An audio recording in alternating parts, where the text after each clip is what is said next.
जनता party से ज्यादा बड़ी फेक न्यूज फैक्ट्री दुनिया में कोई नहीं है। और फेक न्यूज के सरगना जितनी भारतीय जनता पार्टी की आईटी सेल के हेड और आईटी सेल के लोग हैं, उनसे बड़े कोई नहीं है। लगातार उनका झूठ पकड़ा जाता है और हम ही नहीं, सोशल मीडिया प्लेटफॉर्म्स भी उसको वेरीफाई करते हैं कि ये मैनिपुलेटेड मीडिया है, ये आउट ऑफ कॉन्टेक्स्ट मीडिया है, ये फेक न्यूज है। झूठ फैलाने का काम इस सरकार के मंत्री करते हैं, खुद प्रधानमंत्री झूठ बोलते हैं। मैं नहीं पढ़ना चाहती किसी और विवाद में, लेकिन यह सच है कि जो विवाद इस समय प्रधानमंत्री की एजुकेशन या किसी चीज को लेकर चल रहा है, उसका जो बेडरॉक है, द इशू देयर इज कि वो झूठ बोला गया है।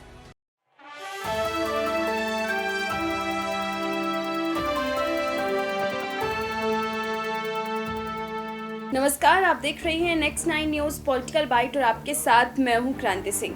बीजेपी वर्सेस कांग्रेस की लड़ाई जो है वो इन दिनों काफ़ी ज़्यादा देखने को मिल रही है और इस लड़ाई के बीच में बीजेपी के सामने एक बड़ी मुसीबत ये है कि कांग्रेस नेता जो है वो चुप्पी नहीं साध रहे हैं। एक के बाद एक तमाम बड़े नेता जो है वो बीजेपी के ऊपर हमलावर नजर आ रहे हैं। अगर बात की जाए बीजेपी की तरफ से कार्रवाई की तो देखिए, मानहानि का केस दर्ज करना हो या फिर कुछ भी ऐसे बड़े कार्यक्रम जो है वो बीजेपी की तरफ से किए गए हैं, बावजूद इसके अभी भी कांग्रेस में से कोई भी नेता चुप्पी साधने के लिए तैयार नहीं है।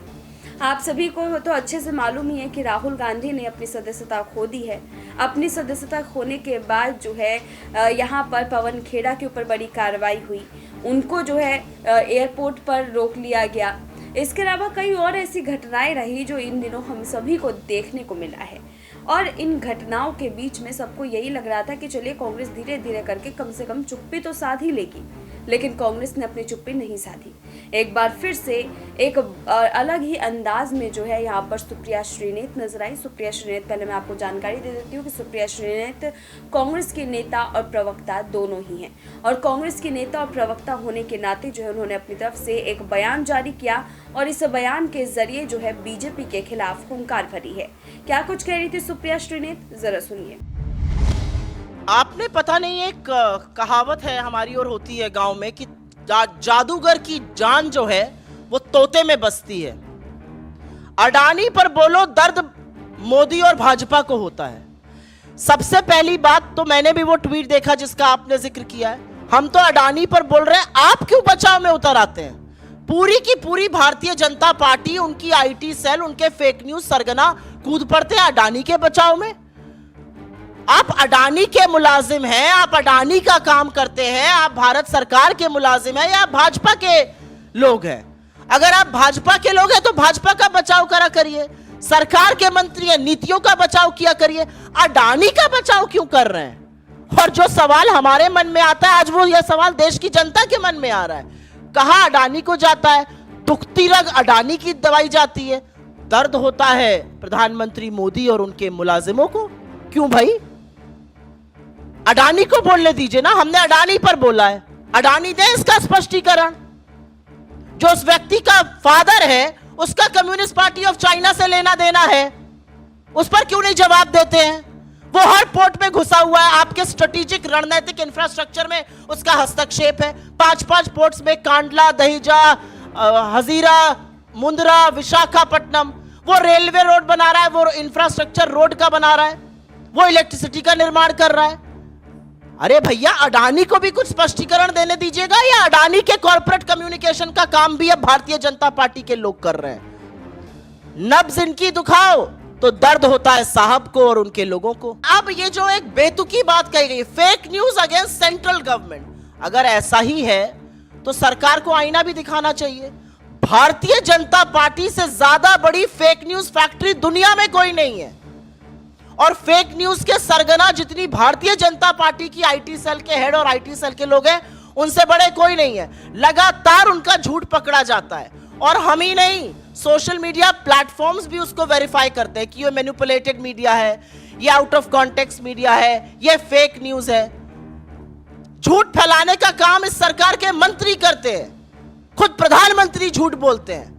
मैं नहीं पढ़ना चाहती किसी और विवाद में, लेकिन यह सच है कि जो विवाद इस समय प्रधानमंत्री की एजुकेशन या किसी चीज को लेकर चल रहा है, उसका जो बेडरॉक है, द इशू देयर इज कि वो झूठ बोला गया है। तो किसकी फेक न्यूज की बात करेंगे आप? एक व्यक्ति प्रशांत पटेल है, स्टैंडिंग काउंसिल है गोवा का, भाजपा का सदस्य। कल सुप्रीम कोर्ट ने उसको बोला कि आप लगातार फेक न्यूज फैलाते हैं, आप माफी मांगिए। इसके खिलाफ सरकार एक्ट करेगी। और ये जो रूल्स हैं, इनकी सबसे बड़ी खराबी ये है कि इसमें कोई भी जुडिशियल ओवरसाइट नहीं है। आपने प्लेटफॉर्म को बोल दिया, प्लेटफॉर्म को हटाना ही पड़ेगा। इसमें रेगुलेटरी मैकेनिज्म कोई नहीं है। और एक ये भी सच है कि डिजिटल प्लेटफॉर्म्स ने खुद से आगे बढ़कर एक सेल्फ रेगुलेटरी बॉडी बनाई है, जैसे कि प्रेस काउंसिल ऑफ इंडिया है, जैसे कि एनबीएसए है टीवी चैनल्स के लिए। ऐसी ही एक बॉडी उन्होंने भी बनाई है, self regulatory body. Self regulatory body बनाने की बात फैक्ट चेकर्स के लिए भी चल रही है। फैक्ट की आपको बड़ी चिंता है, लेकिन फैक्ट चेकर्स को जेल में डालना है। तो दिक्कत की बात यह है कि जब सरकार, एक हमारे शास्त्रों में कहा गया, निंदक नियरे राखिए। सरकार को ना निंदक पसंद है, ना निंदा पसंद है, ना स्पष्ट बात करने वाले पसंद हैं। आपको लगता है कि ये सारी चीजें करके आप विपक्ष को या इंडिपेंडेंट मीडिया को या असहज सवालों को दबा दीजिएगा, तो सच छुपाए नहीं छुपता है। ये अपने आप में एक बात है। मुझे ऐसा लगता है कि सरकार की समस्या ही ये है कि कोई सवाल ना पूछे। क्या सरकार ये जवाब दे सकती है कि Bharatiya Janata party 18,000 fake Twitter account को क्यों हैंडल करती है? क्या सरकार ये बात दे सकती है कि एक ही आईपी एड्रेस से 23 वेबसाइट, तमाम फेसबुक पेज भाजपा के क्यों चलते हैं, जो सीमिंगली इंडिपेंडेंट है लेकिन एक्चुअली प्रचार प्रसार प्रोपेगेंडा भाजपा का फैलाते हैं? अगर आप फेक न्यूज पर क्रैकडाउन कर रहे हैं तो सबसे पहले तो भारतीय जनता पार्टी के फेक न्यूज तंत्र पर क्रैकडाउन करिए, क्योंकि जो क्रैकडाउन करने का काम ministry of electronics and information technology ने आईटी अमेंडमेंट रूल नोटिफाई करके किया है, वो सिर्फ और सिर्फ इस आशय से किया गया है कि जो लोग सवाल पूछ रहे हैं वो डर के, धमका के उनको घर बिठाया जा सके। हिंदुस्तान की राजनीति में पहली बार, आजाद हिंदुस्तान के 75 साल की राजनीति में पहली बार सत्ता पक्ष ने सदन का अवरोध किया और सत्ता पक्ष ने सदन नहीं चलने दिया, और एक संयुक्त विपक्ष ने एक स्वर में इस सरकार को घेरा, और एक संयुक्त विपक्ष ने जेपीसी की अडानी महाघोटाले पर बात की। हम ईडी जा रहे थे, हमारे सांसद, 200 सांसदों को 2000 पुलिस फोर्स रोकता है। हम संसद में जहां धरना करते हैं वहां पर मार्शल्स आते हैं, हमारे माइक बंद कर दिए जाते हैं, और विपक्ष की सबसे मजबूत और प्रखर आवाज को विपक्ष के ही नहीं सदन से ही निष्कासित कर दिया जाता है, एक मैच फिक्स करके, एक रिवर्स इंजीनियरिंग कर कर।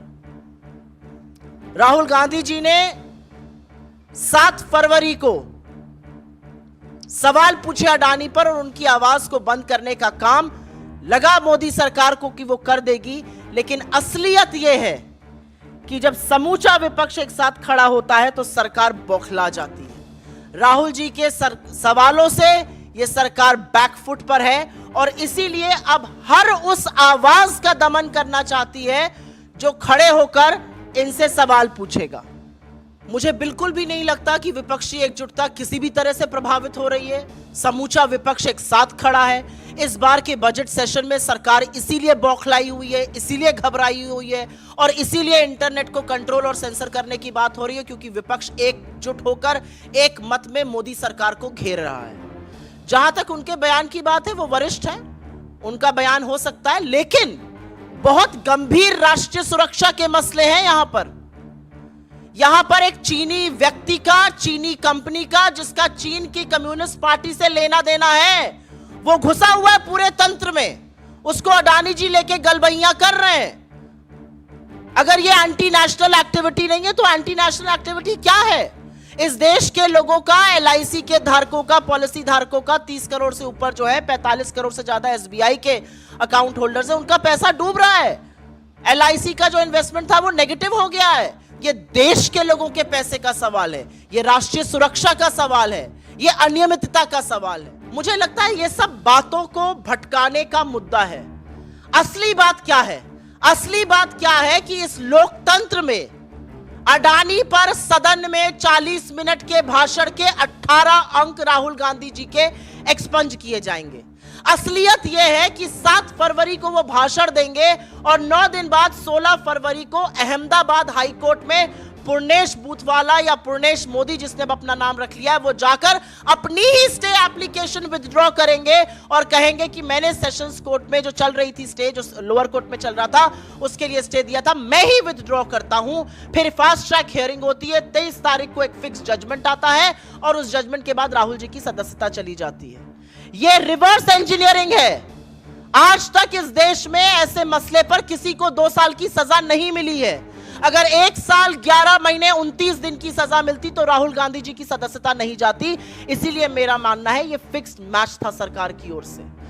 वो चाहते थे कि राहुल गांधी जी सदन में ना बोले, क्योंकि उनको पता था जब वो बोलेंगे वो अडानी पर इनका मुखौटा और इनको बेनकाब करेंगे, अडानी पर इनकी कलई और खोलेंगे।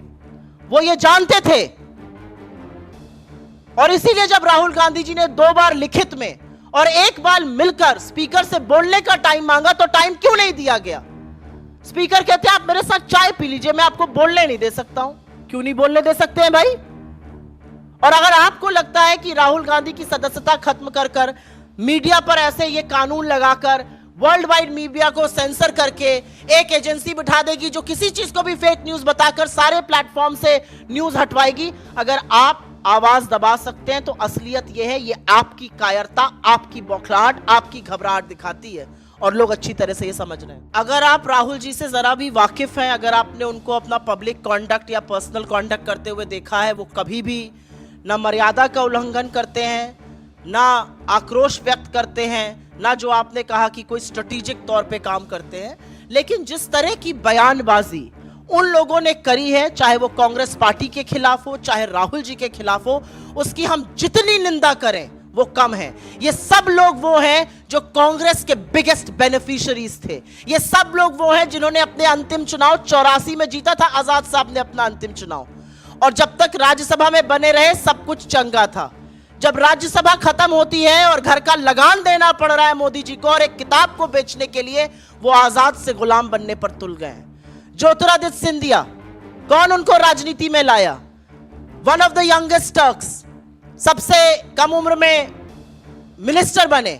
आज वो जाके उलझुल बातें कहते हैं, ये उनका चरित्र दिखाता है, ये उनका जो असली चाल चरित्र चेहरा है वो दिखाता है। और मेरा अपना मानना यह है कि कांग्रेस से जब कोई बीजेपी में जाता है तो ये जो आइडियोलॉजिकल समरसॉल्ट है, ये जो आइडियोलॉजिकल वैचारिक गुलाठी मारता है, ये सिर्फ वही कर सकता है जिसको या तो बंगले के लिए समझौता करना है, किताब बेचने के लिए समझौता करना है, जमीनी विवाद को खत्म करना है, अन्यथा यह संभव नहीं है। क्योंकि हमारी वैचारिक विचारधारा और भाजपा की विचारधारा में जमीन आसमान का, रात दिन का फर्क है।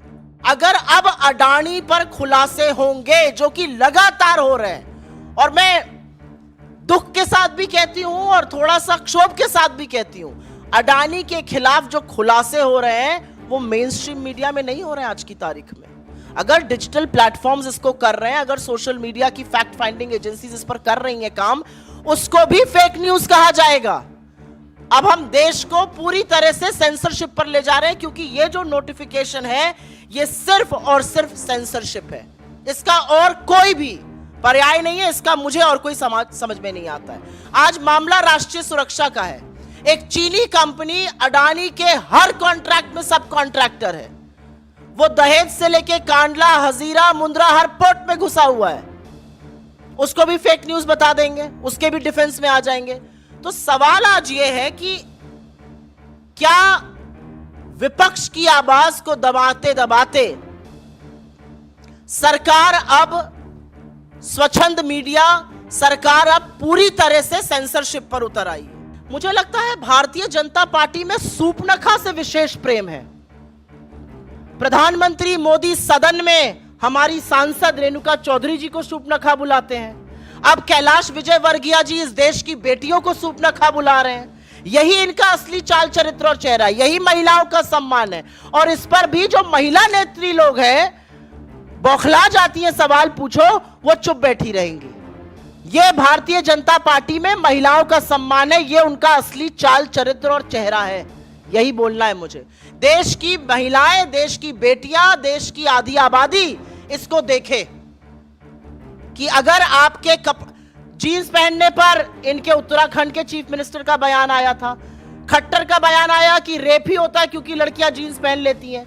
अब कैलाश विजयवर्गीय कह रहे हैं कि कपड़े पहनने से सूपनखा लगती है। इस देश का प्रधानमंत्री सदन में एक सांसद को सूपनखा बुलाते हैं। तो यह भाजपा का असली चाल चरित्र चेहरा। I will just give a reply in English since you asked me to.